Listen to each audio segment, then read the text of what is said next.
अस्सलाम वालेकुम दोस्तों, क्या हाल है? ठीक हो? तबीयत से ठीक है? उम्मीद करें ना सारे ठीक हो। सो मैं तारिक अब्बास तो सवेरे पे मेरा YouTube channel Tariq Abbas video देखने पहले चैनल सब्सक्राइब मार लो, घंटी के निशान प्रेस कर लो ताकि नई वीडियो आने वाला नोटिफिकेशन तो मिलता रहे। अल्हम्दुलिल्लाह मैं भी ठीक हाँ, तुम भी ठीक हो। सो जहाँ थारे चैनल हाल तक सब्सक्राइब नहीं मारे वो जल्दी जल्दी मार लो, नहीं तो दातरी भेज पाए तो दातरी नाल थोड़े दोस्त पट्टे बड़ी नहीं इस तरह तो वाड़ के रख देना इंशाअल्लाह। वसदे रसो हसदे रसो।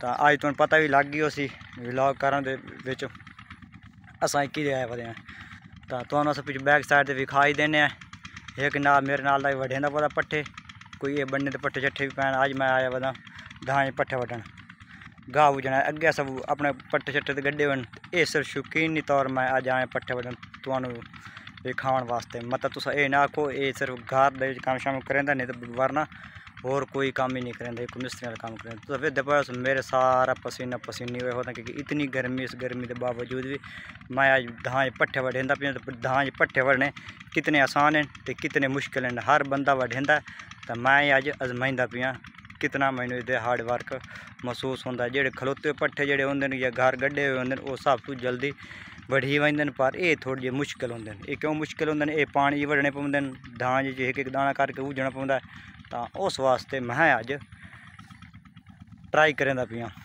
पहली दफ़ा। बाकी तुसां आप समझ गए सो कितना मुश्किल होंदा जेडे जट बिरा होंदे या घाह बुझेंदे जाके क्योंकि पट्ठे गडेंदे थोड़े न पट्ठे होंदे कोई नहीं। बस इस वास्ते गए धांजे चू पट्ठे भी वड्डे लै आया अपने ढोरां दी यानी कि मुल लवन के बावजूद इत्थे यानी कि मरला मिलता पिया 700 800 1000 रुपये का। तो चलो होर कुछ नहीं तो सारे चपारी कार वेला रहने के बावजूद 1000 रुपया डेली का बच गया।